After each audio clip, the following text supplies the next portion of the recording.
안녕하세요. 3월 공시법 등기법 해설 강의 해드리겠습니다. 지금 모의고사는 여러분들이 얼마만큼 알고 있느냐 또는 어떤 내용들이 극상이다 이런 거 구별하지 마시고 모의고사 보셨을 때 내가 아는 문제가 있거나 모르는 문제가 있거나 상관하지 마시고 내가 모르는 문제는 공부를 좀 더 해서 익혀둬야 되겠다 이런 생각을 가지고 공인중개사 준비를 하시거나 모의고사를 보시면 될 것 같습니다. 1번 들어갑니다. 이렇게 지목은 꼭 한 문제 나오죠. 그래서 지목이 이렇게 나왔네요. 자, 지목에 관한 설명이다. 옳은 것을 골라라. 그러면 여기 일반 공중 나오잖아요. 그 일반 공중 여기 보건 나오면 공원. 그리고 일반 공중 다음에 여기 위락 이렇게 나오잖아요. 그러면 유원지야 유원지. 그러므로 이해하시고 그다음에 궤도 나오면 도로가 아니라 철도. 궤도 나오면 철도. 그다음에 여기 해상에 이런 말이 나오면 틀렸어요. 양어장은 육상에 이렇게 하지. 육상에. 육상에. 그다음에 원야 그러면 원래 임야니까 임야. 모래땅, 자갈땅 이거 지목이 아니고 임야이다. 그다음에 자연의 유수가 있을 것으로 예상대로 여기까지 딱 봤을 때 자연적인 물의 흐름이 있을 것으로 예상대로 이렇게 나오면 예상되는 토지 그러면 하천. 근데 봤더니 예상되는 여기까지만 나오면 토지는 하천이다. 부지는 하천이다. 이렇게 하면 맞는데 소규모 수로 나오잖아요. 그러면 국어다. 정답 1번. 자, 2번 들어갑니다. 경계를 여기 그냥 경계를 새로이 정했다. 그러면 경계를 새로이 정했다면 그 경계를 새로이 정한 내용을 기록해야 될 장부를 경계점 좌표 등록부가 아니라 그냥 지상 경계점 등록부 그리고 지상 경계점 등록부의 등록사항이잖아요. 요거 여러분들이 기억해 두시면 되겠네요. 등록사항. 그래서 등록사항에 오경이 그다음에 소재, 지번, 지목, 면적 그다음에 도시개발 이용계획 그리고 토지지가 오경이가 여기 경계점 표지의 종류 경계점 표지의 위치 경계점 표지의 위치를 사진으로 찍어놓은 사진 파일 그다음에 경계점 위치 설명도 그리고 경계점 좌표 등록부 이렇게 5가지. 근데 여기는 지상 경계점 등록부 지번을 지상 경계를 새로이 정했을 때 등록 장부가 뭐냐? 그러면 지상 경계점 등록부. 그래서 여기에 물어보죠. 경계점 표지의 종류, 경계점 위치, 그리고 종류 위치, 경계점 위치를 찍은 사진 파일, 경계점 위치 설명도, 그다음에 지목, 실제 지번과 공부상의 지목, 당연히 소재 지번, 지번 면적, 그다음에 토지 이용 계획, 그리고 공시지가 이런 것들을 기록한다. 3번 갑니다. 등록말소 나왔네요. 그래서 등록말소 나오면 지형의 변화 등으로 바다로 된 토지가 생겼다.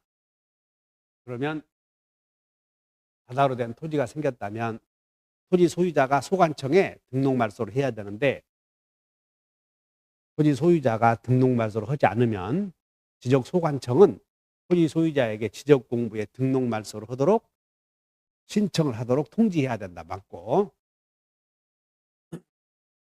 그런데 통지했더니 토지 소유자가 지적공부를 등록말소를 하지 않으면 사유가 발생한 날로부터 90일 이내에 등록말소 신청을 해야지 회복등록 신청을 해야 된다. 여기가 틀렸네요. 그래서 토지가 다시 회복이 되면 회복등록 신청 기간은 제한이 없다. 그래서 2번이 틀렸고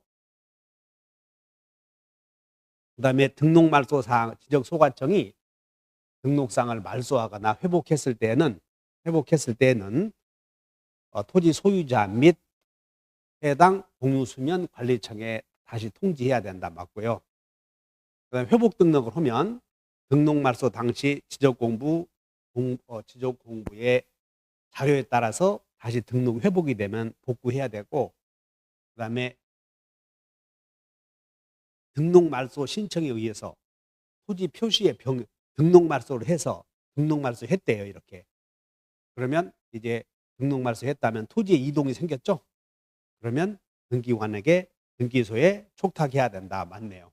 그래서 토지 이동이 있었다. 그러면 지적공부를 정리했다. 그러면 촉탁해야 되고, 그다음에 여기서 이제 2번만 주의하시면 되겠네요. 2번만. 등록 말소 촉탁 등록 말소를 하도록 통지했는데 90일 내에 하지 않으면 이런 뜻이지. 지적 소관청의 축적 변경 사유.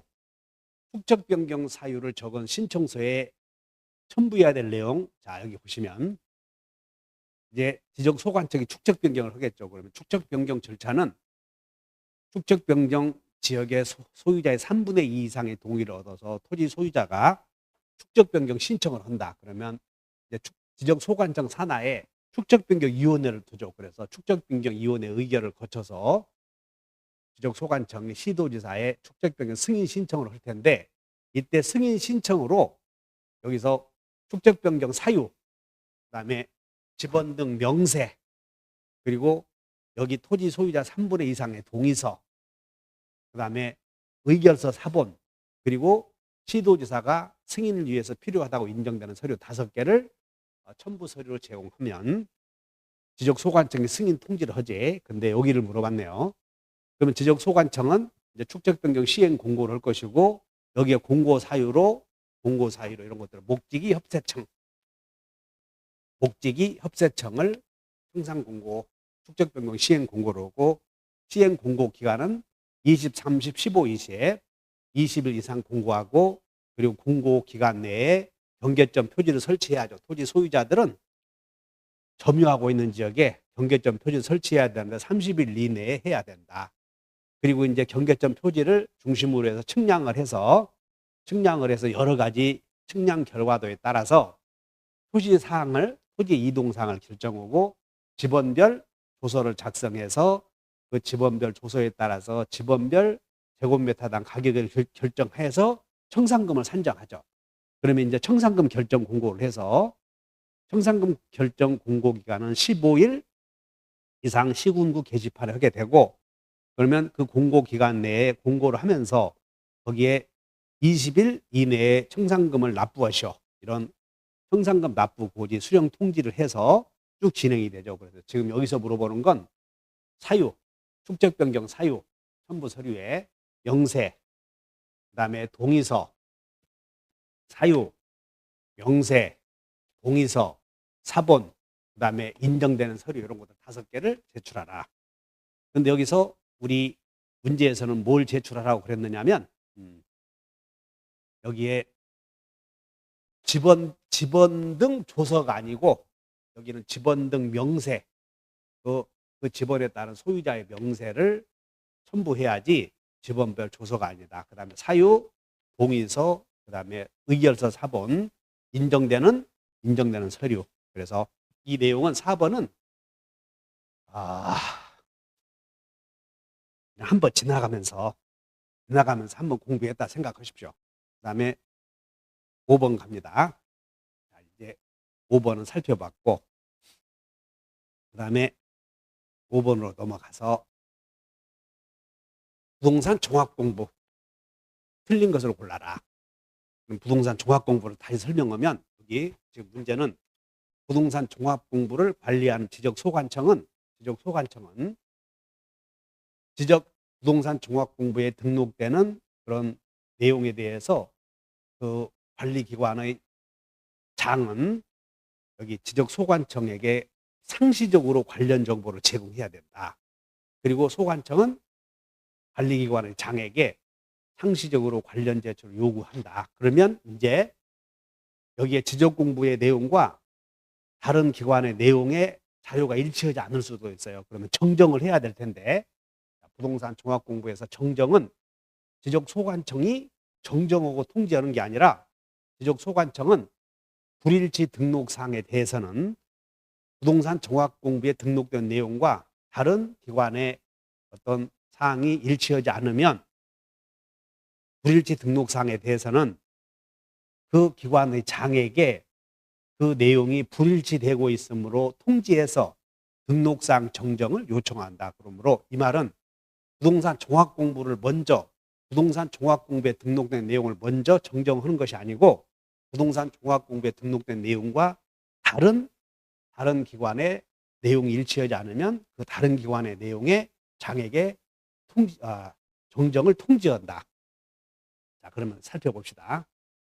부동산 종합공부 불일치 등록상, 여기 불일치 등록상은 어떻게 정정하는가?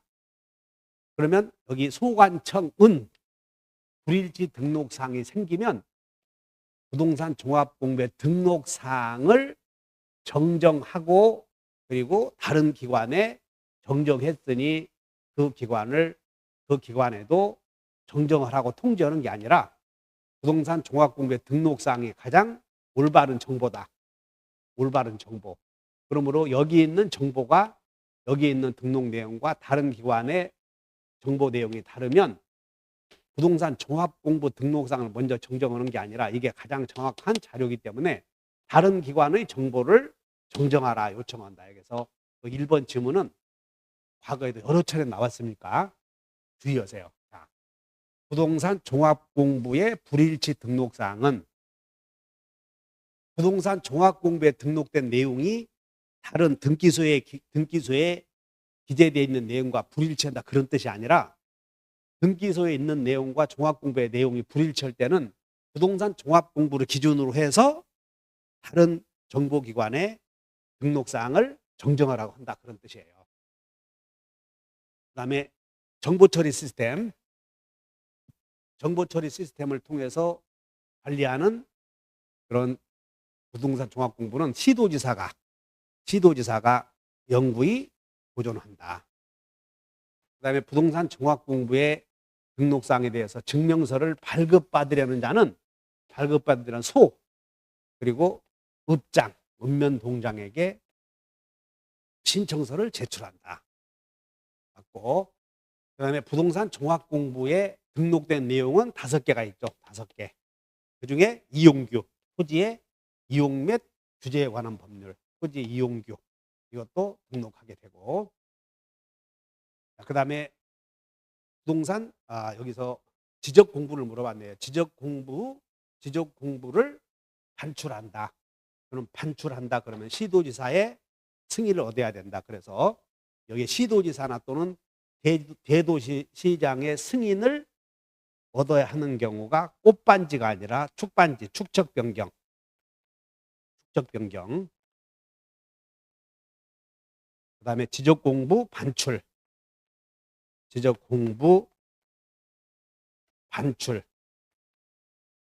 그리고 지번 변경. 이 세 가지는 꽃반지, 축반지 이게 여러 가지를 외우는 방법이 있는데 저는 그냥 꽃반지 대신에 축반지 이렇게 했고, 이건 반출은 시도지사의 승인을 얻어야 된다. 맞네요.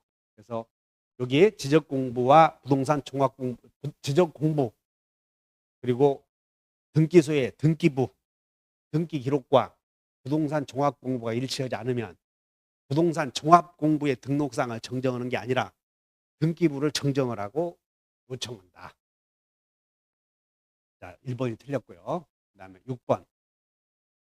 여기 조금 전에 설명했던 거 부동산 종합공부의 부동산 종합공부를 먼저 정정하고 통지하는 게 아니라 불일치 등록사항에 대해서는 다른 등록사항을 관리하는 기관의 장에게 통지해서 너네들이 관리하고 있는 장부가 잘못되어 있으므로 정정하라라고 요청한다. 여기 주의하셔. 그 다음에 토지 소유자는 등록사항에 잘못이 있으면 정정을 지적공부 소관청에 신청한다. 그 다음에 등록사항은 부동산의 토지의 표시, 건물의 표시, 토지의 이용 및 이용 규제사항, 그리고 가격, 그 다음에 권리 이런 5가지를 등록하고 이어서 여기 지적공부에는 부동산 컴퓨터로 저장된 지적공부 정보처리 시스템에 의해서 관리하는 지적공부는 시도지사 또는 지적소관청이 시군구청장이 보존한다. 그 다음에 정보처리 시스템에 의해서 인정하는 지적공부의 열람 신청은 소읍면동장이다. 요거 냈어요. 소읍면동장. 자, 이어서 6번 갑니다. 등록사항에 잘못이 있을 때 직권으로 지적소관청이 조사 측량해서 정정할 수 있는 경우. 그럼 여기 보죠. 지적공부에 등록상에 오류가 있어. 오류는 등록상에 잘못이 생겼다는 것이야. 그러면 그 오류는 소유자의 신청에 의해서 잘못된 경우와 그다음에 소유자가 신청을 제대로 했는데 소관청이 잘못 등록한 경우도 있다. 두 가지가 있다. 그러면 등록상에 오류가 생기면 이제 그 오류가 생기는 이유는 두 가지. 그러면 그 오류를 발견을 했다. 그러면 소유자가 발견했으면 소유자는 소유자가 발견한 경우와 지적소관청이 발견한 경우가 두 경우가 있다. 그러면 소유자가 발견했으면 지적소관청에 지적공부의 등록사항을 정정하라. 지적공부의 등록사항을 정정하라라고 소관청에 신청을 해. 그 다음에 지적소관청이 발견했으면 지적소관청은 지체 없이 대장 사유란에 등록상 정정 대상 토지라고 기록하고 그리고 빨간색으로 기록해서 그것을 등본을 열람 발급하는 사람들에게 발급해 줘야 된다. 그래서 등록상 정정 대상 토지라고 기록하고 그다음에 이 등록상 오류가 생긴 것의 이유에 소유자가 잘못했어. 그러면 소유자가 잘못으로 등록상에 오류가 생겼다면 소유자에게 통지를 해줘. 빨리 지적소관청에 신청을 하라. 정정 신청하도록 통지하라. 그다음에 이 등록상 오류에 여기 소유자가 잘못해서 생겼다면 지적소관청은 소유자가 잘못했을 때는 통지하라. 그다음에 소관청이 잘못을 했어요. 근데 지적소관청의 잘못으로 지적상에 오류가 생겼는데 지적소관청의 잘못으로 오류가 생기면 직권정정할 수가 있거든. 근데 직권정정하려고 봤더니 이해관계인이 있더란 말이야. 그러면 이해관계인이 존재하면 직권정정할 수가 없고 역시 이 경우에도 소유자에게 통지해 줘야 돼요. 그래서 측량 등을 해서 지적소관청에 직권정리하도록 그렇게 통지해 줘야 되고 그다음에 그런 경우가 아니면 지적소관청이 직권으로 지적공부를 정정한다. 그러면 정정해서 이제 등기소에 촉탁을 하고 그다음에 소유자에게 통지하겠지. 그래서 이 경우 도대체 등록사항의 오류에 대해서 지적소관청이 잘못한 경우를 묻는다. 그럼 여기서 일단 등록사항을 직권으로 정정하려거든 소관청에 잘못이 있어야 되고 이해관계인이 존재하면 안 된다. 그다음에 등록상에 오류가 생겼을 때 이해관계인이 존재한다는 얘기는 새로운 측량을 해야 한다는 경우를 의미한다. 그래서 등록사항에 직권 정정할 때는 첫째, 면적의 증감이 있어버리면 이해관계인이 존재하잖아요. 그럼 면적의 증감이 생기면 이해관계인이 존재할 수 있으므로 소유자에게 측량을 해서 신청하도록 통지하는 것이고 직권으로 정정할 수는 없고 그다음에 이제 여기서 이제 등록사항에 등록을 할 때 이제 뭐 여기 다르게 정리했다. 이제 여기는 지적소관청의 잘못이 있어야 돼. 그런데 다르게 정리했다를 물어보는 게 여기 문서가 공문서와 다르게 정리했다. 그다음에 잘못되었다. 근데 면적의 증감이 없어야 되고 증감이 있으면 이해관계가 생기기 때문에 직권정정이 안 되죠. 그다음에 뭐 잘못, 뭐 다르게 그리고 지적위원회, 지방지적위원회나 중앙지적위원회의 의결서 사본이 지적소관청에 정정하라고 통지했다. 의결서 사본. 그다음에 잘못 입력했다든가 하필 등기 신청을 했는데 각하 통지가 있었다든가 그리고 환산을 잘못했다든가 그다음에 임야대장의 면적과 등록되는 안 될 면적의 차이가 허용법위를 초과하는 경우에는 이런 경우에는 직권정정해야 된다. 그러면 이제 직권정정 사유가 두 개는 다르게, 네 개는 잘못을 초과하여, 저는 이렇게 해오죠. 두 개는 다르게. 두 개는 다르게. 그 다음에 네 개는 잘못을 초과하여. 초과하여. 그리고 지방지적위원회의 의결서. 그 다음에 각하결정. 그래서 두 개는 다르게 정리했고, 네 개는 잘못을 해. 네 개는 잘못이 있었고, 그리고 초과해서 지적위원회 의결서, 그리고 각하통지, 이런 것들이 있으면 되는데, 이때 다르게 정리했던 게 이 문서가 사문서가 아니라, 이 문서를 물어볼 텐데 공문서냐 아니면 사문서냐 해서 사문서가 아니고 공문서와 다르게 정리했어야 된다. 자, 문제 봅시다. 그러면 직권으로 측량해서 조사 측량해서 정정할 수 있는 경우 모두 골라라. 지적위원회 의결서가 왔대요. 그러면 의결서대로 정정해야 된다. 그 다음에 면적의 증감이 있어버리면 이해관계인의 옆에 이해관계 생기죠. 그러면 직권 정정이 안 된다. 그 다음에 지금 측량을 잘못해서 이거 잘 봐야 돼. 측량은 지적 공부를 정리하기 전 단계거든. 그래서 지적 공부를 정리했을 때 잘못 지적 공부의 정리를 등록을 잘못했을 경우에 정정하는 것이므로 이 지적 공부의 정리는 측량을 잘못한 경우는 지적 공부 정리 전 단계거든. 그래서 측량을 했을 때는 지적소관청이나 시도지사가 검사를 하거든. 그래서 여기는 측량 잘못은 정정사유가 아니다. 이 측량은 지적공부 정리 또는 지적공부를 정리 전 단계다. 그 다음에 잘못 입력했다. 등록사항을 잘못 입력했다. 그리고 다르게 정리했는데 여기 토지이동 정리 결의서 공문서와 다르게 정리했다. 자, 그래서 정정할 수 있는 경우 면적의 증감이 있으면 이해관계인이 있기 때문에 직권정정 안 된다. 지적 측량 잘못한 것은 지적소관청의 잘못 정리와 상관없다. 그래서 정정할 수 있는 경우는 지방지적위원회나 중앙지적위원회의 의결서 내용에 따라서 정정해야 되는 경우. 다음에 등록사항을 잘못 입력했다. 그 다음에 다르게 정리했다. 전부 다 지적소관청이 잘못한 경우지. 그래서 정답은 디귿과 기역은 기역되고 니은 디귿은 틀렸고 그 다음에 니을 미음 맞네요. 자, 여기는 안 된다. 여기도 안 된다. 7번 갑니다. 자, 축척이 500분의 1이나 600분의 1을 대축척이라고 하죠. 그래서 600분의 1인 지역에서 신규 등록할 한 필지의 면적을 계산한 값이 0.05 제곱미터이다.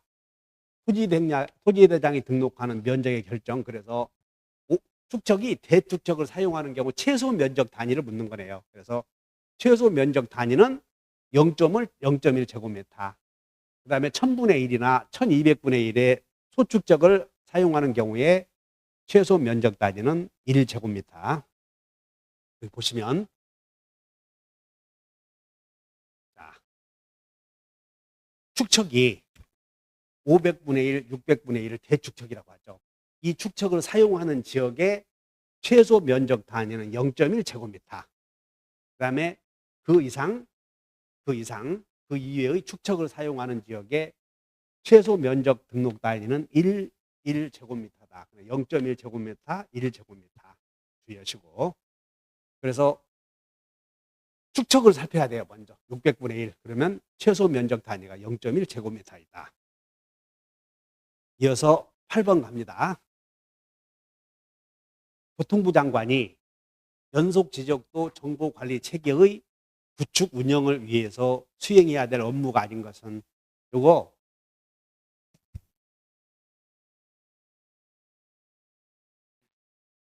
요 문제는 어려운 문제인데 여기서는 자, 운영에 관한 연구 개발 및 기술 지원, 그 다음에 연속 지적도를 이용 활용하려는 법인, 그리고 상호 연계 협력 및 공동사업의 추진 지원,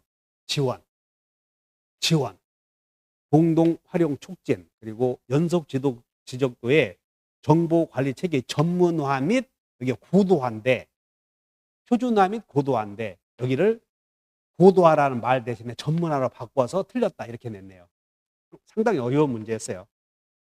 이거 연속 지적도가 새로 법이 개정되어서 지금 요즘에 그 문제화 시킨 것 같은데 문제화 냈는데, 연속 지적도의 이 관리 체계는 어디에서 오고, 그다음에 연속 지적도의 운영의 주체는 누구이고, 그다음 연속 지적도에 반영하는 주체는 누구고, 두 개만 기억하면 돼요. 연속 지적도를 운영하는 주체는 국장, 그리고 연속 지적도의 반영의 주체는 소관청에 되고, 두 개 이으시면 되고, 나머지 이거 나오시면 뭐 한번 읽어보시고, 어쨌든 모의고사에서 내서 정답을 말씀드린다면 우리 법전에 표준화 및 고도화인데 표준화 및 전문화로 해서 틀렸다. 9번 갑니다.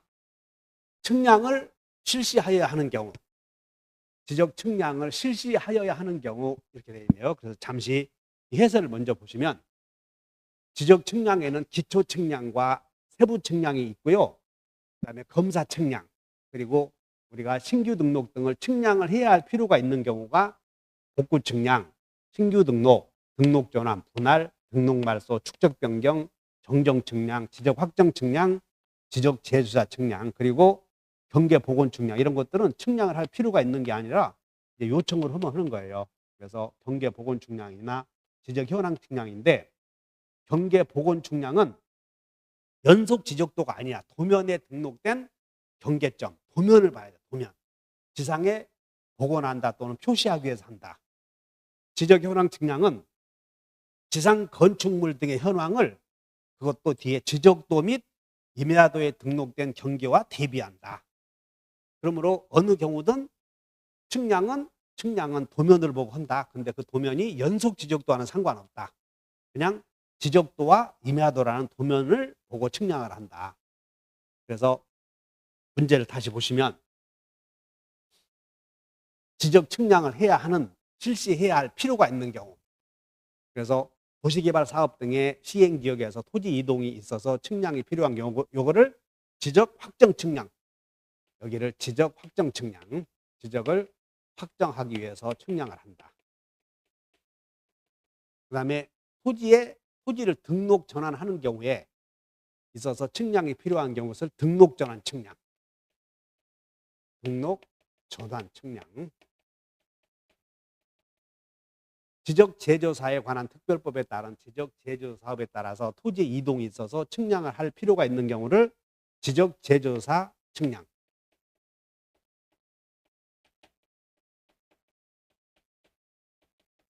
그 다음에 경계점은 나오는데, 경계점을 지상에 표시한다. 그러면 경계점을 지상에 표시한다.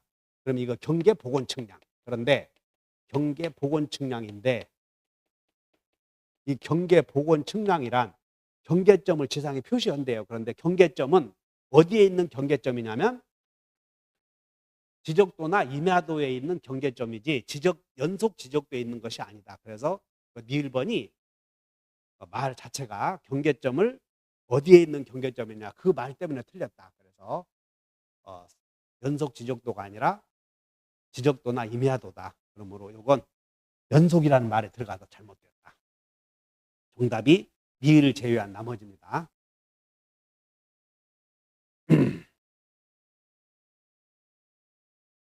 다음에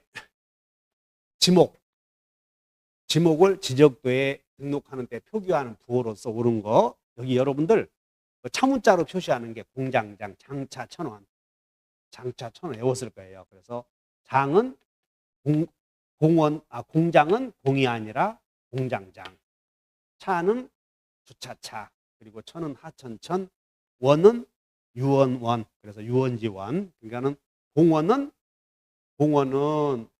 원으로 하면 안 돼. 앞에 공자를 붙여야 되고, 공장용지는 공이 아니라 공원은 공장용지는 장, 잡종지는 잡, 주차장은 차, 유원지는 유원원. 그러므로 옳은 것은 그냥 두 문자로 쓰는 잡종지는 잡, 나머지는 봉어는 차문자로 쓰기 때문에 봉어는 유언지가 있기 때문에 유언지 원자를 같이 원자로 쓰면 안 되죠. 그래서 봉어는 공자로 써야 되고 나머지는 차문자로 쓰는 거죠. 여기서 유언지는 원, 유지가 유로 쓰죠. 유지가. 정답이 3번. 11번. 토지 합병 및 지적 공부에 관한 설명이다. 틀린 것을 골라라. 첫째, 합병하려는 토지의 지번 부여지역이 서로 다른 경우에는 우리는 다르다 그러면 합병할 수 없다. 맞아. 다르면 안 된다. 5가지가 동일해야 돼. 토지, 뭐 지번 이런 것들. 그 다음에 토지를 합병하는 경우 지번을 부여할 때는 자, 지번 중 선순위의 지번을 하되, 지번으로 하되 본본으로 된 지번이 있는 때에는 본번 중 후순위가 아니라 선순위를 부여한다. 그 다음에 합병에 따른 경계는 측량을 하지 않죠. 그래서 합병에 따른 경계는 측량할 필요 없이 그냥 말소에서 경계를 결정한다. 그 다음에 합병 등에 따른 토지 이동이 생겼다 그러면 지적 공부를 정리해야지. 그럴 때는 반드시 이동, 토지 이동 정리 결의서, 소유자의 이동, 소유자 정리 결의서 맞고, 토지 소유자는 도지 하구 이후 도로, 제방, 하천, 국어와 같은 이런 토지의 합병을 할 경우에는 그 사유가 발생한 날로부터 60일 이내에 지적소관청에 합병 신청을 해야 한다. 맞네요. 그래서 합병을 하는 경우에 여기 지목변경, 지번 부여 방법과 관련하여 신규 등록의 경우에는 신규 등록은 인본부, 그 다음에 분할의 경우에는 한 필지는 분할 전에 지번을 부여하고 나머지 필지는 최종 9번의 다음 순번의 최부, 다부, 그 다음에 선순위, 도시개발사업 시행지역에서는 종전 지번 중 본본을 부여하고 그중에서 종전 지번 중 본본이 제외되는 경우가 안과 밖이 같은 본본, 경계에 걸쳐 있는 본본은 제외한다. 그 다음에 지번이 부족하면 앞에 있는 지번에다가 블록식으로 하든가 아니면 최본, 다본 순서로 한다. 자, 신규 등록이나 등록 전환의 예외의 경우에는 자, 최본, 다본 순서로 하는데 최종 지번에 인접해 있는 경우, 멀리 떨어져 있는 경우, 여러 필지, 여러분들 우리 공부할 때 최본, 다본. 그 다음에 분할이나 합병 시 건물이 존재하는 경우에는 분할의 경우에는 분당, 합병의 경우에는 신청, 그래서 분당, 병신 이렇게 없고, 근데 합병의 경우에는 그 합병의 경우 지번으로 부여할 때는 선순위를 지번으로 부여하고 본본이 존재하면 후순위가 아니라 선순위다. 그래서 앞에 있는 건 후순위 지번을 합병 후 지번으로 결정한다. 그래서 틀렸네요. 자, 이어서 12번 갑니다. 이제 토지를 분할했을 때 면적을 결정해야 된다. 토지를 분할했을 때 면적을 결정하는 기준이 크게 2가지죠. 그런데 일반 지역과 경계점 좌표가 설정되어 있는 지역, 그래서 분할의 경우는 면적의 차이가 있는 경우 일반 지역의 경우와 경계점 좌표 등록부가 설치되어 있는 지역에 토지를 분할할 때 여기 2가지 면적 합계가 분할 전보다 많은 경우, 적은 경우 있는데 많은 경우에는 작은 것부터 버려서 그다음 면적의 합계가 분할 전보다 적은 경우에는 반대로 적은 경우에는 큰 것부터 올려서 이렇게 반대로 하면 돼요. 면적 합계가 많다. 2개의 분할을 했는데 2 필지 합이 분할 전보다 많다 그러면 작은 것부터 버려서, 면적의 합계가 분할 전보다 적다 그러면 큰 것부터 올려서, 요거 주의하시면 돼요. 작년에 시험 냈는데 그 문제를 이번에 모의고사에 냈네요. 그러면 살펴보면 면적이 적은 경우, 큰 경우 두 가지가 있어요. 면적이 적은 경우, 많은 경우. 그러면 적은 경우는 큰 것부터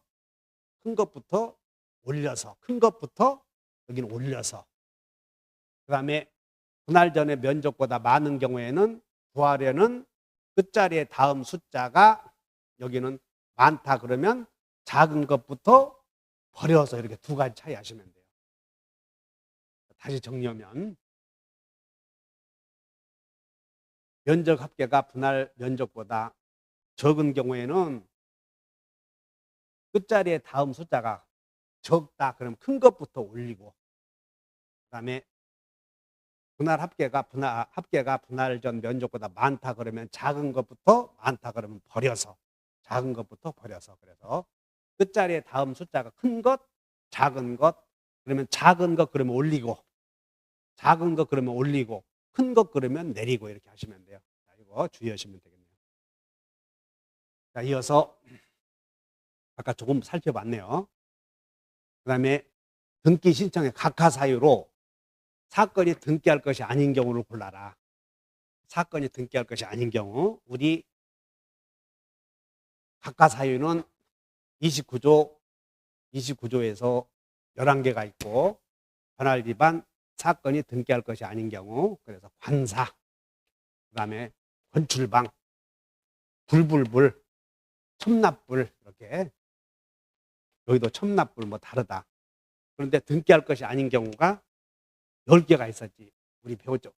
등기 능력 없는, 법령의 근거가 없는, 그다음에 분리처분 금지, 농전, 분리처분 금지, 일부 지번의 상속 등기, 일부 지번의 보존 등기 신청, 그다음에 촉탁으로 해야 되는데 신청한 경우, 그리고 이미 등기가 되어 있는데 또 다시 보존 등기 신청했을 때, 그다음에 취지에 명백히 위반한 경우. 그래서 어떻게 오냐면 뭐 우리는 분농분과 일일촉이 이명났다 이렇게 했지.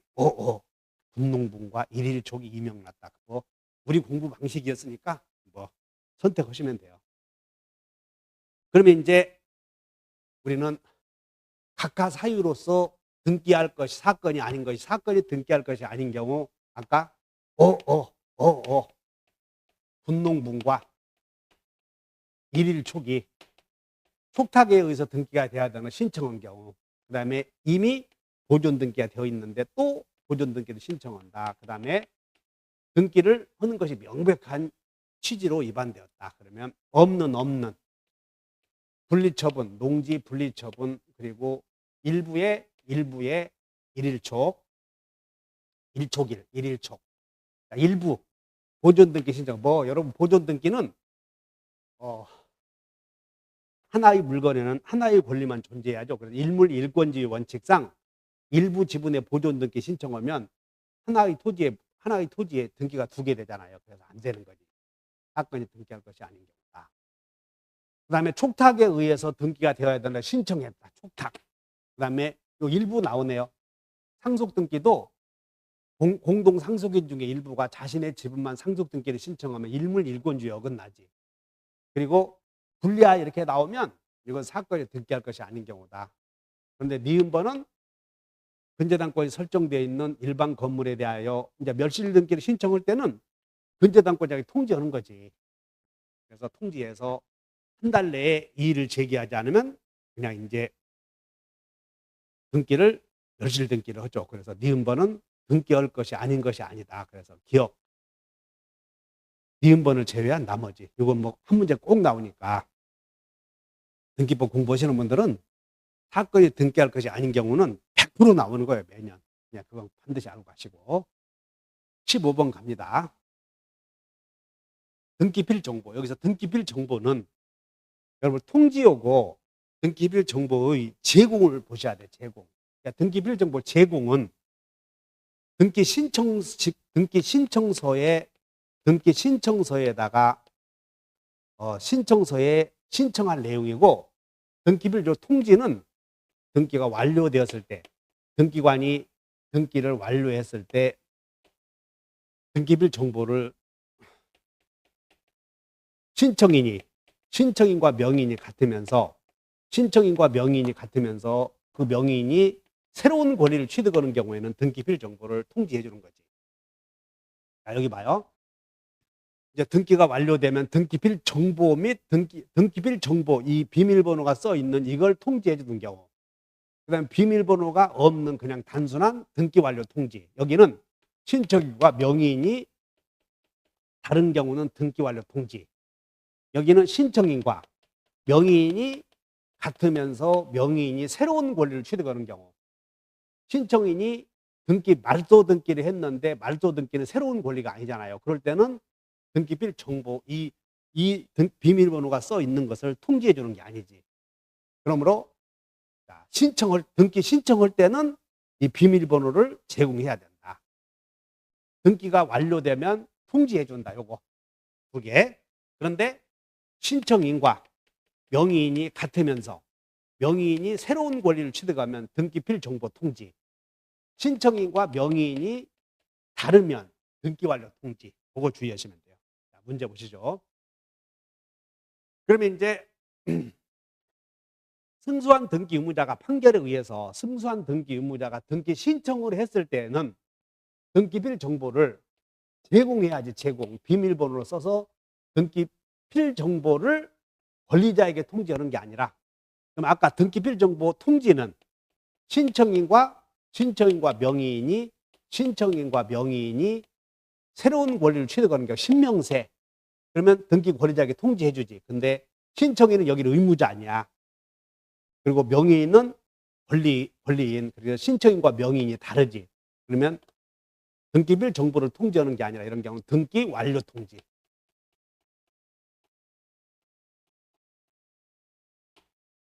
이것을 통지해야 된다. 그래서 틀렸고, 그러면 등기필 정보를 권리자에게 통지하지 않고 등기 완료 통지를 해주니까 1번은 맞네요. 자, 여기 주의하셔야 돼요. 승소한 등기 의무자는 등기필 정보를 신청 시에 제공해야 된다.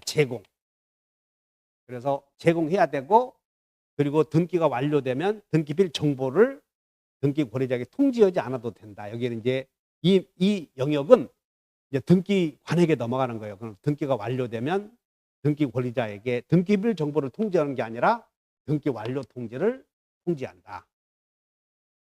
등기관이 새로운 권리에 관한 등기를 마친 경우 등기필 정보를 작성하여 통지해 줘야 한다. 이 말은 이때는 신청인과 명의인이 같고, 신청인과 명의인이 새로운 권리를 취득할 때는 등기필 정보를 만들어서 통지한다. 맞고. 맞네. 그 다음에 등기필 정보를 분실한 경우에는 본인이 직접 출석해서 내가 본인이다라고 하는 것을 확인 서면을 받아야 돼요. 확인 서면. 맞다. 등기필 정보가 분실되면 가서 확인해서 확인 서면을 받는다. 또는 확인 조서래. 확인 조서. 직접 출석했을 때는 확인 조서. 법정 대리인이 가면 확인 서면. 그 다음에 일반 대리인이 갔을 때는 공증을 받아가지. 4번. 그래서 3번은 맞고 4번. 자, 승소한 등기 의무자가 나왔네요. 그러면 승소한 등기 의무자가 신청할 때는 제공해야 돼. 신청할 때는 제공해야 한다. 맞네. 여기는 그래서 분명히 여러분들이 등기필 정보 나오면 꼭 확인해야 할 내용이 제공이냐 아니면 통지냐. 제공은 신청 단계에서 나오는 용어이고, 통지는 등기가 완료되었을 때, 등기가 완료된 경우 등기관이 해야 될 내용이다. 그래서 제공해야 한다. 맞고. 그 다음에 촉탁에 따라서 가압류 등기를 하기 위해서 직권으로 보존 등기를 했다. 그러면 직권으로 보존 등기했다. 그러면 신청인과 명의인이 다르죠? 그러면 신청인과 명의인이 다르면 등기 완료 통지를 해야 되는데 등기필 정보를 통지해야 된다. 그래서 틀렸네요. 자, 15번은 다시 설명하면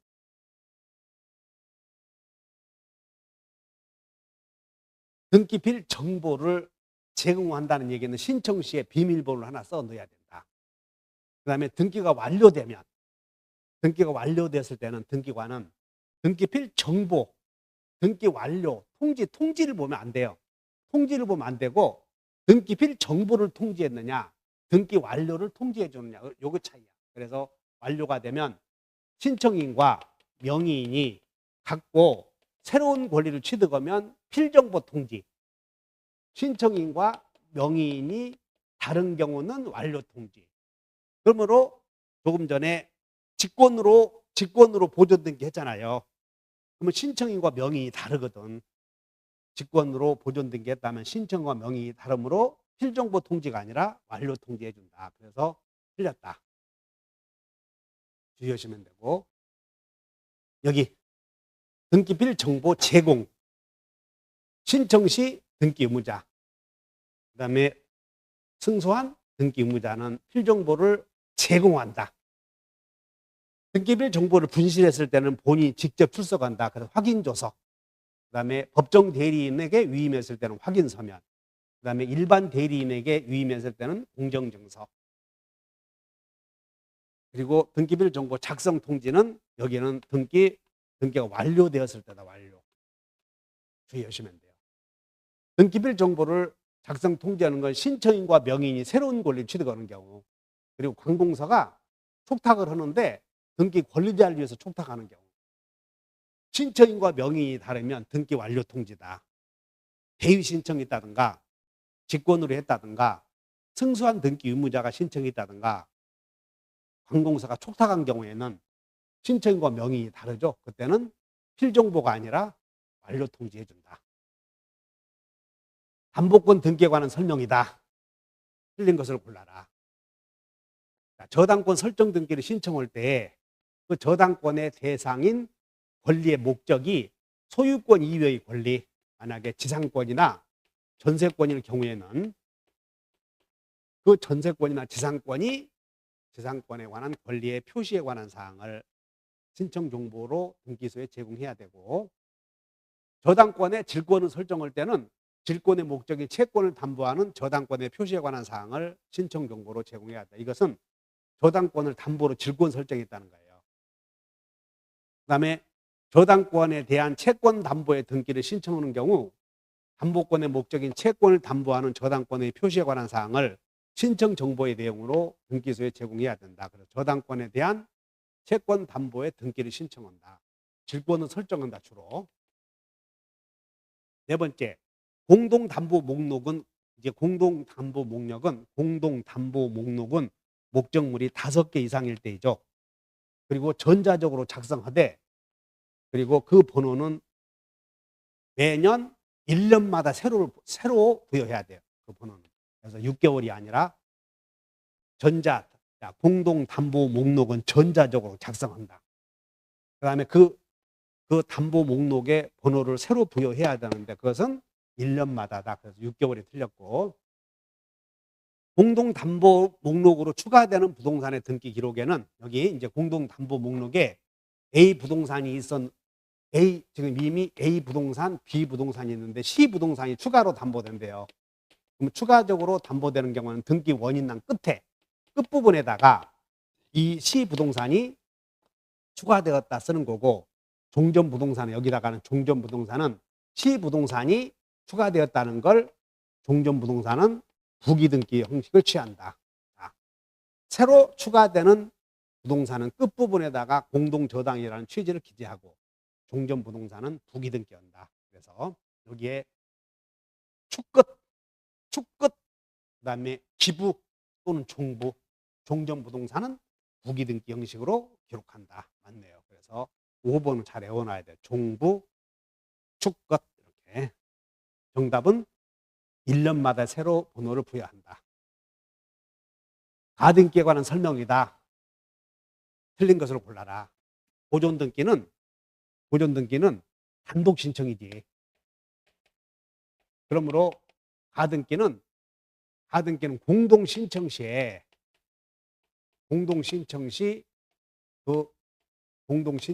채권적 청구권을 보존하게 해야 채청 보존 수단. 따라서 물청은 해당되지 않으며 보존등기는 단독 신청이므로 가등기의 목적이 될 수 없다. 2번. 소유권 이전 청구권 가등기에 기한 본등기를 하는 경우 해당 가등기상의 권리를 목적으로 하는 가압류 또는 가처분 등기는 등기관이 직권으로 말소한다. 이게 무슨 뜻이냐면, 먼저 이거부터 보십시다. 일단 갑의 토지에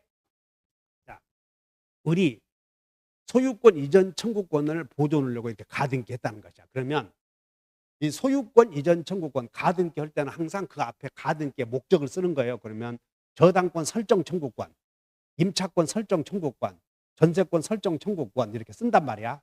이것을 가등기상의 권리라고 그래요. 그러면 이 가등기 앞에 있는 이 가등기상의 권리를 양도할 수 있지. 그냥 양도 못하게 처분도 가처분도 할 수도 있고 이 소유권 이전 청구 양도되었을 때 가압류할 수도 있고 양도되었을 때 그걸 경미하기 위해서 그 양수인이 권리를 취득할 거 아니야. 그러면 가압류할 수 있어. 그래서 여기다가 소유권 이전 청구권 가등기상의 권리를 목적으로 가처분, 가압류, 가등기 할 수가 있다 그 말이야. 그러면 이걸 담보하기 위해서 가압류했다면, 가처분 등기했다면, 가등기했다면 가등기에 부기등기를 하지. 그러면 이때 이 가등기 권리자가 나중에 이 본등기를 하면, 여기다 본등기를 하면 여기 가등기 순위란에다 본등기 할 거 아니야. 그럼 소유권 이전해놓고 본등기 하면 가등기와 본등기 사이에 양립할 수 없는 그런 권리는 모두 소멸이 되는데 직권 말소하지. 그런데 이 가등기상의 권리를 목적으로 하는 가등기 잡으려고 들어온 가처분 등기나 가압류 등기나 가등기는 부기등기 되어 있잖아요. 그래서 이 부기등기 되어 있는 것은 2번 가등기를 잡으려고 온 것이므로 이걸 직권 말소해서는 안 된다는 것이야. 이게. 그래서 여러분들은 가등기상의 권리를 목적으로 하는 권리가 3개가 있어. 자, 가등기 앞에 있는 소유권 이전 청구권을 잡으려고 하는 등기가 가등기. 이것을 가등기의 가등기라고 그래요. 그 다음에 가처분 등기, 그리고 가압류 등기, 쓰리가가 있는데 이 쓰리가는 부기등기 하게 되고 이 부기등기는 가등기 잡으려고 왔기 때문에 가등기 권리자가 본등기 할 거 아니야. 그런다 하더라도 본등기 되면 그 권리를 잡으려고 온 부기등기는 직권 말소해서는 안 되는 거지. 요거 주의하시면 돼. 이것이 2-1번지를 가등기상의 권리를 목적으로 하는 그런 등기다 이렇게 말하죠. 다시 보시면 자, 소유권 이전 청구권 가등기에 의해서 소유권 이전 등기를 하게 되면 자, 해당 가등기상의 권리를 목적으로 하는 여기 해당 가등기상 권리가 가등기 앞에 있는 소유권 이전 청구권이야. 이게 소유권 이전 청구권 아까 가등기 이렇게 써 있잖아요. 그럼 이걸 가등기상의 권리라고 그래. 이걸 잡으려고 오는 부기등기, 쓰리가 가압류 등기, 가등기, 가처분 등기는 직권 말소해서는 안 된다가 틀렸던 거예요. 제일 많이 나오니까 주의하셔. 그 다음에 가등기된 권리의 이전 등기가 제3자에게 맞춰지면 이것은 뭐냐면 가등기상의 권리가 양도되었다 그 말이야. 그래서 여기 보면 지금 이 가등기 되어 있는데 이 가등기된 권리가 이전되었어. 그러면 가등기된 권리가 이전되면 이 사람이 이제 가등기 권리자가 되는 거예요. 이 사람이. 그래서 나중에 가등기 권리자 병이 현재의 그때 그 사람이 갑을 상대로 본등기를 청구하는 거지. 그러면 가등기된 권리가 제3자에게 넘어가면 가등기된 목적 부동산이 제3자에게 넘어가면 직권 말소되니까 그 사람은 신경 쓸 것이 없지.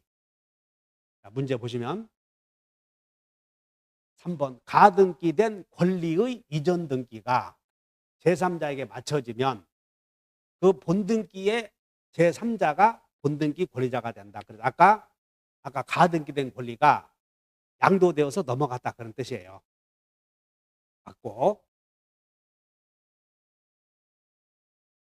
가등기된 권리가 넘어갔다.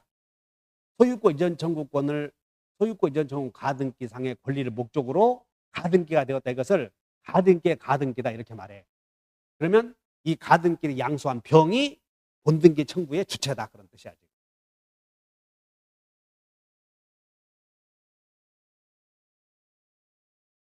네 번째, 소유권 이전 청구권이 장래 확정될 것인 경우에도 가등기 할 수 있지. 정지조건부 권리 등. 그다음 5번 가등기에 기한 본등기로 소유권 이전 청구권, 소유권 등기를 하지 않고 별도로 본등기를 했을 때에는 가등기 후에 본등기와 저촉되는 중간 처분 등기가 없다. 그러면 본등기를 할 수 없다. 이 내용은 엄청 많이 나오는 내용인데 이게 어떤 내용이냐면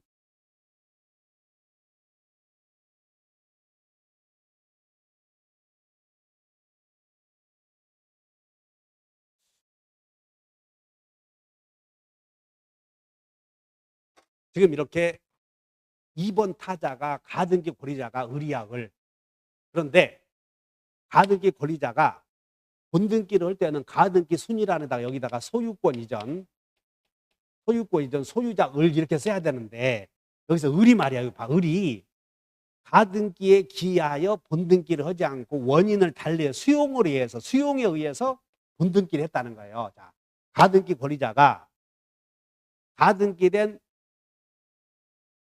가등기와 원인을 같이 연계하자 달리해서 여기는 매매를 해서 가등기 했는데 매매를 통해서 본등기를 하지 않고 수용에 의해서 본등기를 했을 때 도대체 이 가등기의 운명은 어찌 될 것인가. 그래서 가등기와 가등기 된 권리와 그 목적물의 소유권자가 하나의 물건에 권리가 두 개가 있었는데 한 사람에게 귀속이 되잖아. 이거 혼동이라고 그래요. 혼동. 그럼 혼동에 의해서 이 가등기가 소멸하는가에 대하여 가등기 권리자가 가등기와 달리 원인을 달리해서 본등기 했을 때 제3자가 없다면 지금 여기에 가등기와 본등기 사이에 제3자가 없잖아요. 지금 그런 경우에는 이 가등기를 존속시킬 필요가 없으므로 이 후에 가등기에서 본등기할 필요가 없다는 것이야.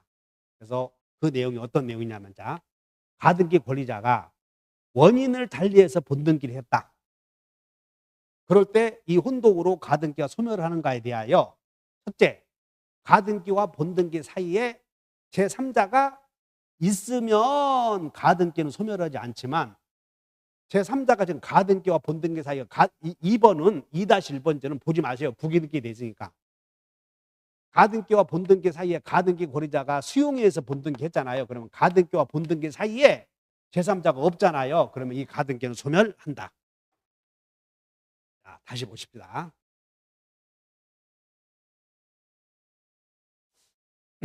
5번 가등기 권리자가 가등기에 의한 본등기로 소유권 이전 등기를 하지 않고 이 말은 원인을 가등기에 기하여 가등기 순위란에다가 본등기를 하지 않고 별도의 소유권 이전 등기를 했대.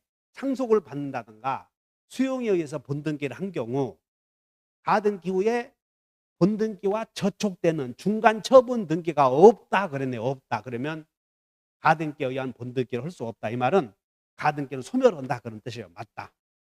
5번 주의하시고 17번 갑니다. 자, 수용에 관한 설명이다. 옳은 것을 골라라.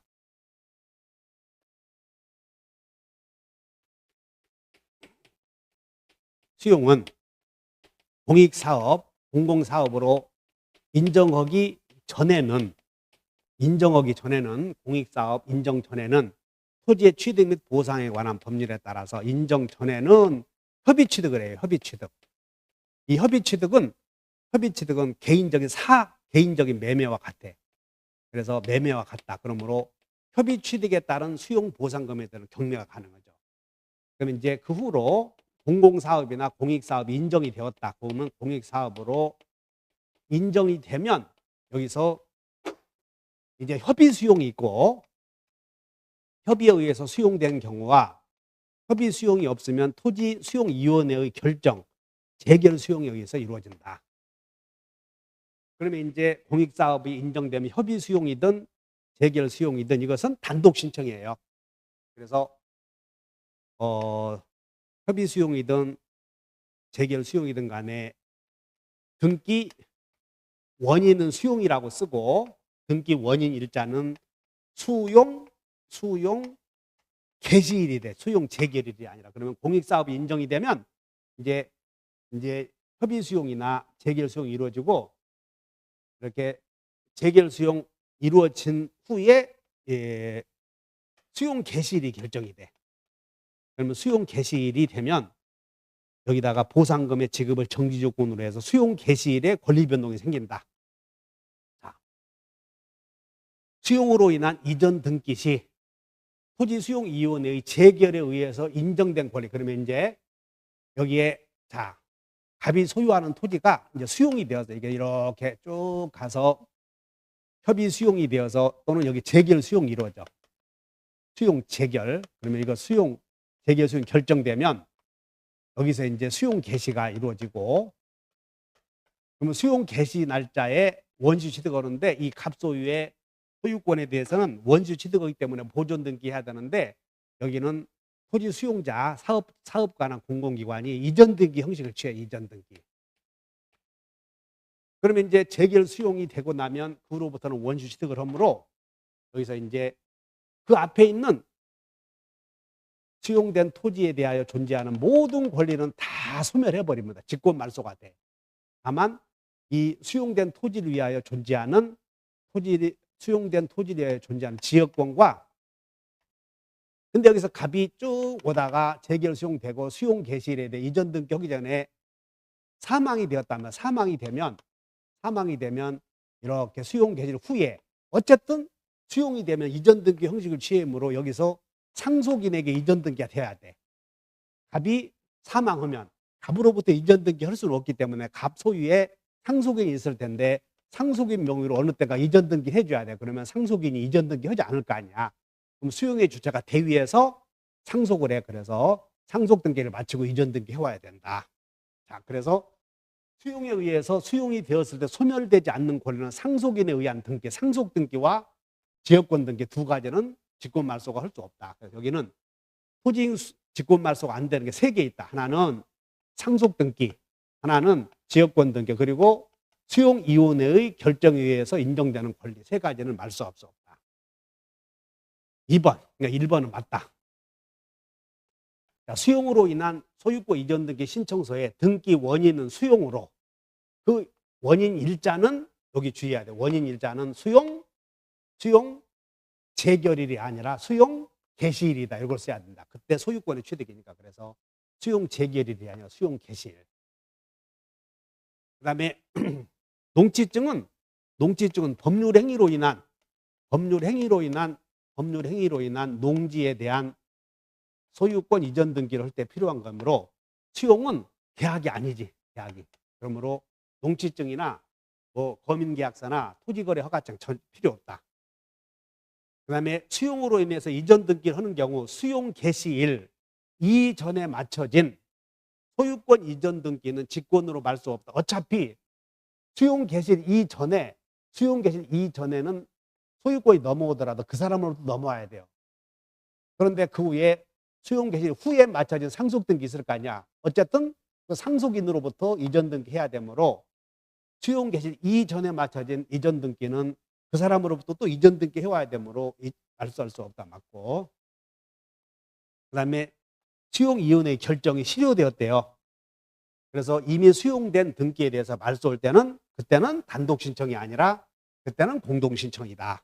그래서 맞네요. 그러므로 옳은 것을 골라라. 기억번, 직권으로 말소할 수 없는 거 3개 있다. 3개. 하나는 상속, 하나는 지역권 등기, 하나는 인정된 거. 그 다음에 수용 개시일로 해야 한다. 농지증 필요 없다. 첨부해야 된다. 틀렸고. 그 다음에 소유권 이전 등기는 직권 말소 안 돼요. 그리고 소유권 이전 등기, 그리고 그 사람으로부터 이어진 상속 등기도 말소할 수 없다. 그 다음에 공동 신청이다. 맞네요. 저당권 등기에 관한 설명이다.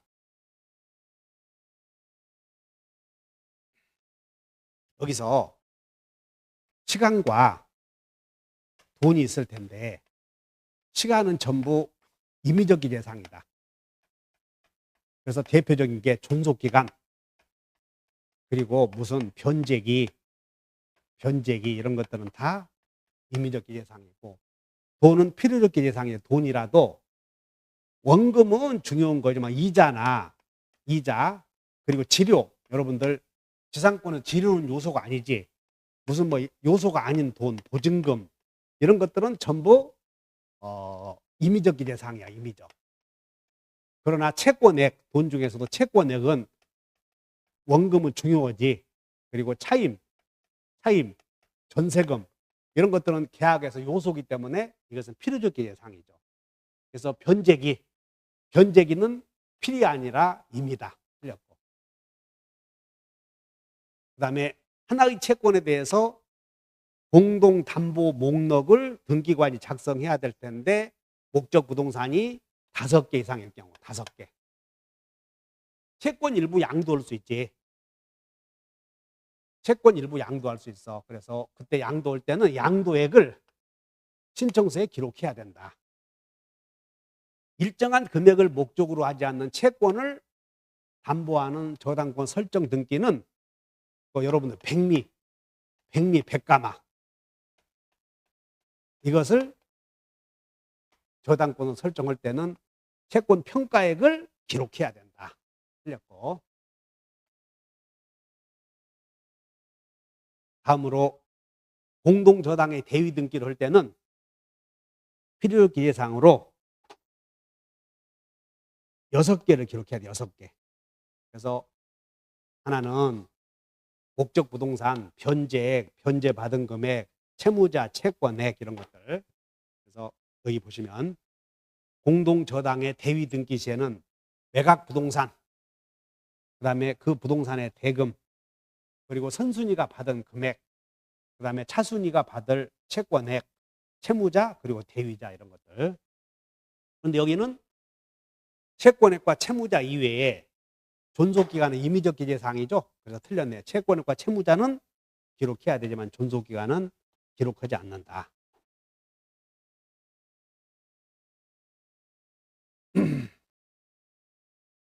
여기서 여러분들 공동저당의 대위등기사항에 필요적 기재사항을 외워놔야 돼요.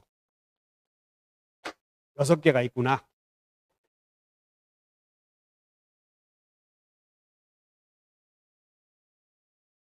그 다음에 이제 등기필 정보를 잃어버렸을 때, 그러면 등기필 정보를 분실했을 때는 어떤 조치를 취해야 되는가? 이거 어려운 내용인데 여기 보시죠. 등기필 정보가 분실되었다는 신고를 해야 되는데 신고의 주체는 등기 명의인 상속인.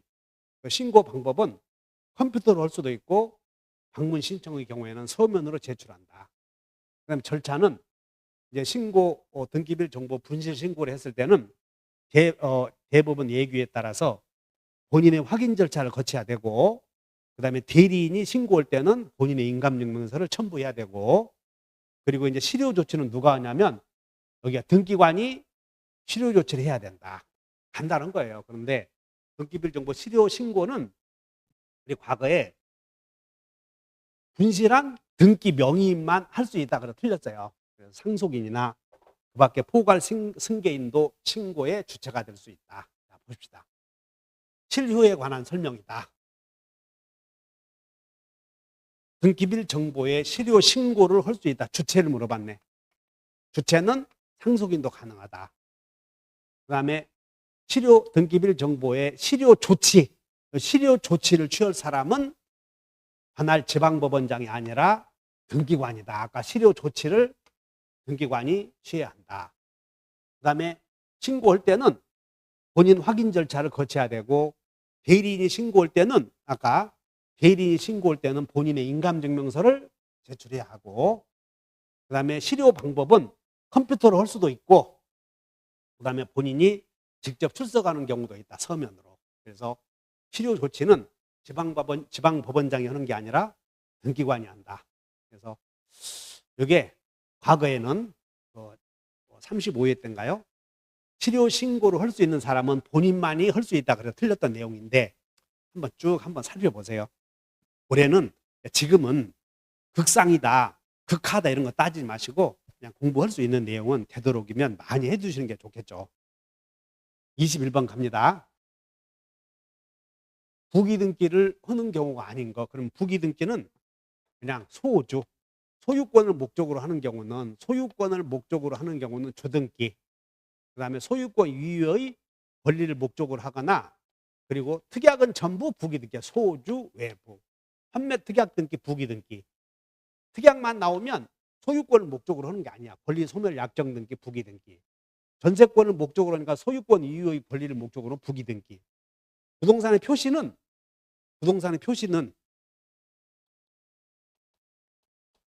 순위가 존재하지 않습니까? 그러니까 순위가 존재하지 않으므로 부동산의 표시는 항상, 표제부는 항상 주등기. 그 다음에 등기상 이해관계가 있는 제3자가 이해관계가 있는 권리의 변경 등기에서 권리의 변경을 하려거든 제3자가 있는데 제3자의 승낙이 없으면 주등기, 승낙이 있으면 부기등기. 그래서 정답이 부동산의 표시 변경 등기는 그냥 부동산의 표시 등기, 부동산만 나오면 순위 번호가 없죠. 그러면 항상 주등기다. 22번 갑니다.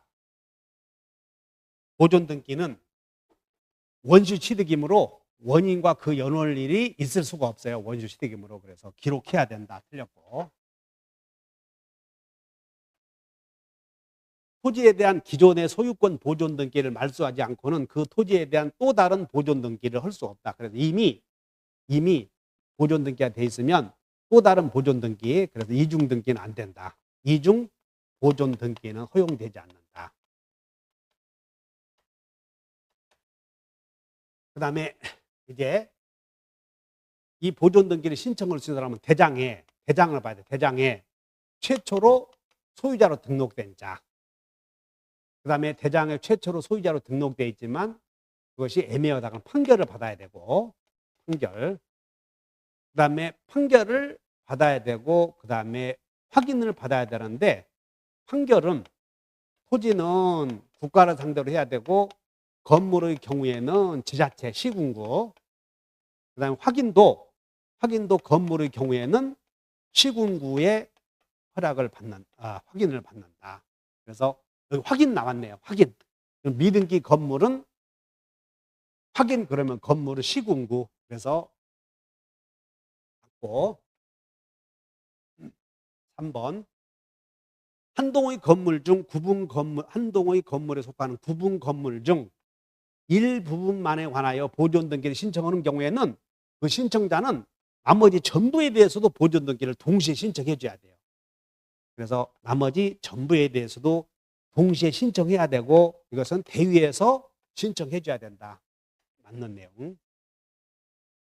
그 다음에 직권으로 보존 등기 할 수 있는 경우, 그래서 미등기 건물에 대해서 직권으로 할 수 있는 경우, 미등기 등기관이 직권으로 보존 등기를 할 수 있는 경우가 미등기 건물에 대하여 경매 촉탁이 들어온 경우, 임차권 등기 명령, 그 다음에 가처분 등기 촉탁, 그리고 가압류 등기 촉탁. 그래서 경림이 처가 촉탁하면, 경림이 처가 촉탁을 하는 경우에는 등기관은 직권으로 보존 등기를 해야 된다. 여기 직권으로 보존 등기를 해야 되는 경우가 경림이 처가. 맞다. 자, 틀린 것은 소유권 보존 등기는 원시 취득이므로 원인과 그 연월일이 존재하지 않는다. 그러므로 기록한다. 틀렸고 23번 갑니다. 자, 등기부의 손상 방지. 여기 보면 정리해 놓으면 등기부가 손상이 되고 복구할 때는 손상이나 복구를 하지 않도록 처분해야 돼요. 그래서 등기부에 손상이 되거나 복구에 대한 필요한 행정조치의 처분을 명령할 수 있는 주체는 대법원장이야. 그래서 처분 명령권자, 등기부가 손상되거나 손상을 방지하거나 이런 처분을 할 수 있는 주체는 대법원장이고, 그 대법원장이 그 명령을 할 수 있는 권한을 위임을 해줄 수 있는데, 그 위임은 법원 행정처장 그리고 지방법원장, 짱이야 짱. 대법원장이 그 권한을 위임할 수 있다. 누구냐면 대법원장이 법원 행정처장이나 지방법원장에게 위임할 수 있다. 그 다음에 등기부가 손상되거나 손상될 염려가 있으면 등기부가 지금 영 위험합니다라고 염려가 있으면 보고를 해야 돼. 상황 보고. 그러면 상황 보고를 해야 될 주체는 전산 운영 책임관, 그리고 누구에게 해야 되냐면 법원 행정처장에게 보고해야 되고, 그 다음에 이제 경과 보고를 해야 돼요. 그래서 등기부가 전부 또는 일부가 손상된 경우 역시 전산 운영 책임관은 복구를 해야 되고, 복구했다는 사실을 역시 법원 행정처장에게 보고한다. 자, 정리.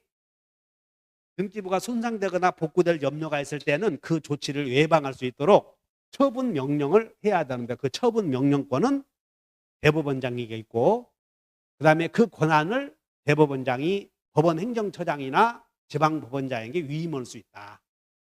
그 다음에 등기부가 멸실되거나 어떤 위험이 있으면 그것을 관리하는 전산 운영 책임관은 그 상황을 보고해야 돼. 누구에게? 이제는 법원 행정처장에게. 그리고 이 일을 다 마치면 복구했습니다라는 상황 보고도 누구에게 하냐면 법원 행정처장에게. 어려운 내용이었는데 한번 봅시다. 대법원장은 하여튼 처분 명령을 할 수 있는 주체는, 처분 명령권자는 대법원장이다. 근데 그 권한을 위임할 수 있더라. 누구에게? 법원 행정처장 그리고 지방법원장에게. 대법원장은 처분 명령에 관한 권한은, 여기 처분 명령에 관한 권한은 지방법원에 하면 안 돼. 지방법원장에게. 그리고 권한은 법원 행정처장에게. 그래서 앞에 아까 누구에게 위임할 수 있었다고 했냐면 지방법원장이나 법원 행정처장에게 한다. 2번이 틀렸고, 그 다음에 지적공부가 손상될 염려가 있을 때는 보고를 해야 될 텐데 누가 해야 하냐면 전산 운영 책임관은 법원 행정처장에게, 그 다음에 복구도 전산 운영 책임관이 해야 되고, 상황 보고도 역시 법원 행정처장이 해야 된다. 그래서 지체 없이 경과를 보고해야 한다. 맞네요. 틀린 것은, 자, 정리하시면 이거 어려운 내용이에요. 그런데 우리 등기법, 우리 공인중개사 시험의 특징상 이 등기부의 손상이나 보존 이런 것들은 그냥 좀 가볍게 나오는 경향이 있거든요. 그렇다고 해서 지금 이렇게 공부해 놓으면 시험 볼 때는 다 잊어먹을 텐데 참 걱정스럽습니다. 그런데 이렇게 나오는 경우도 있구나 해놓고 한 번 정도 읽어보고 가세요. 자, 마지막입니다. 등기관이 직권으로 수용으로 인한 등기를 말소했을 때 그 등기 말소 통지를 등기 말소 통지서에 기록해서 통지해 줘야 될 경우, 이것도 상당히 어려운 내용인데 한번 보시죠. 자, 수용으로 인해서 등기관이 직권으로 말소했을 때 등기 명의인에게 통지해야 될 내용이 등기규칙 제157조에 있는데, 이거 뭐 한번 읽어보고 가시죠. 그래서 수용으로 인해서 등기를 말소했을 때는 이제 등기 명의인에게 네 토지에 대하여 네 명의로 등기가 된 거 말소되었다라고 통지해 줘야 돼. 그런데 그 통지 내용이 네가 갖고 있는 부동산의 네가 갖고 있는 5-1번지가 말소되었다. 부동산의 소재, 표시. 그다음에 말소된 토지가 소유권이다. 그리고 말소된 권리는 네 것이다. 등기 명인. 그리고 뜻은 수용으로 인해서 말소되었다. 4가지를 통지해 주라 그런 얘기지. 자, 수용으로 인해서 소유자에게 통지해 줘야 될 내용이 아닌 것을 골라라. 부동산의 표시, 등기 명의인, 그다음에 말소된 소유권, 그리고 수용으로 인해서 말소했다는 뜻. 이해관계가 있는 제3자는 이 사람에게는 이해관계에 있는 제3자가 있다는 건 알 필요 없는 거지. 이해관계인의 제3자는 다 직권 말소가 되어버리니까. 그래서 정답이 5번인데 24번은 그냥 어려운 문제였어요. 자, 등기 규칙에서 나온 내용인데 어쨌든 이번 모의고사에 대한 내용은 까다로운 지문이 내용이 한 등기법에서 3개 정도 있었던 것 같아요. 그래도 한번 시험이 이렇게 나오는구나 이렇게 생각하시고 공부를 한번 해보시고 대비를 해보시면 될 것 같아요. 지금은 극상이다. 이것 빼고 저것 빼고 할 것이 아니고 그냥 등기 공부할 수 있는 내용이라면 그냥 차분하게 한번 정리해 보시는 것도 괜찮아요. 그리고 다음에 잊어먹으면 어쩔 수 없는 거고 우리는 계속 반복되는 걸 중심으로 공부를 해야죠. 자, 고생하셨습니다.